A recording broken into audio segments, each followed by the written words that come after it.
No point to European Union's crypto rules unless world follows suit, official says. FTX's collapse may have added fuel for those seeking stricter crypto rules, but even the good guys may get it wrong, Mairead McGuinness told CoinDesk. Davos, Switzerland. New European Union crypto rules are pointless unless the rest of the world follows suit, the bloc's leading financial services official told CoinDesk at the World Economic Forum on Thursday. European Commissioner Mairead McGuinness said the turmoil in the crypto market has given extra ammunition to those pushing for a global rulebook, but warned future crypto innovations need to be focused on people. It's great that we can say that the EU is the first major jurisdiction in the world to regulate the sector with its landmark Markets in Crypto Assets Regulation, MiCA, McGuinness told CoinDesk on the sidelines of the meeting in Davos. But there's no point in Europe being on its own, because this is a global development, and we can't put barriers on it. If we fail to do that global approach, we're going to find that there's more and more problems, McGuinness said. The technology is borderless. The seeds of a likely global crypto regulatory framework have already been set by the Financial Stability Board,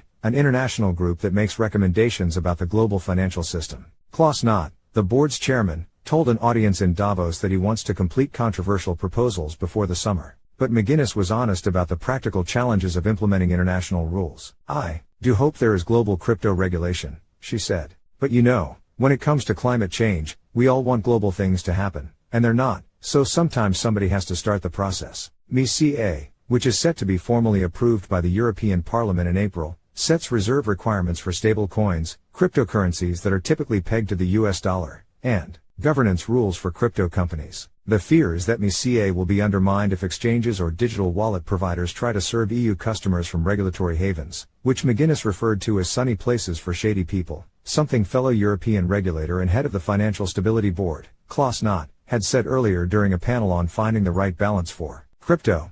Let's talk. The travails of 2022 when many major crypto firms collapsed, including Bahamas-based crypto exchange FTX, stablecoin issuer Terraform Labs and lenders Voyager Digital and Celsius Network, may help McGuinness in her quest. We're now, I think, in a good place because we have seen very visible examples of how things can go wrong, she said. I think the world now knows that, if it happened there, it can happen anywhere, so let's talk. FTX's founder and former CEO, Sam Bankman-Fried, is now facing multiple criminal charges in the US, including conspiracy to commit wire fraud and money laundering, to which he has pleaded not guilty. But McGuinness argues regulation is needed even for less egregious cases. Some people got involved in crypto because of their distrust of the establishment and excitement about technology, and it just went to their head and got out of control. And then there are casualties from that, she said. There's still, I think, an unfinished debate about what the problem is, or is there a problem with crypto inherently?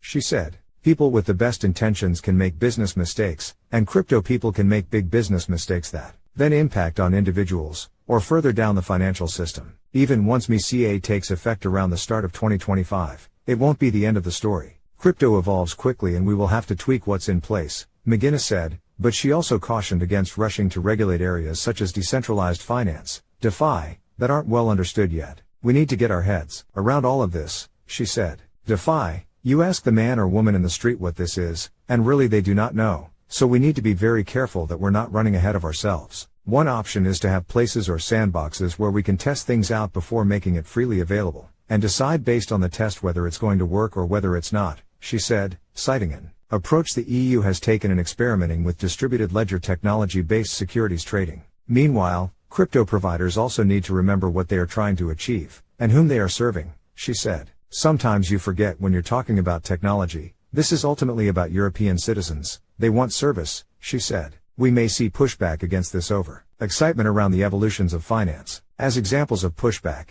she cited lawmakers' frustration over the closure of bank branches and ATMs, and her own personal, but relatable, frustration at waiting on hold for 45 minutes with a financial services provider. If I were in the financial system, I would be thinking, how do we avoid that disconnect from our customers? She said. This excitement around technology is super wonderful, but don't underestimate that it has to be human-centered.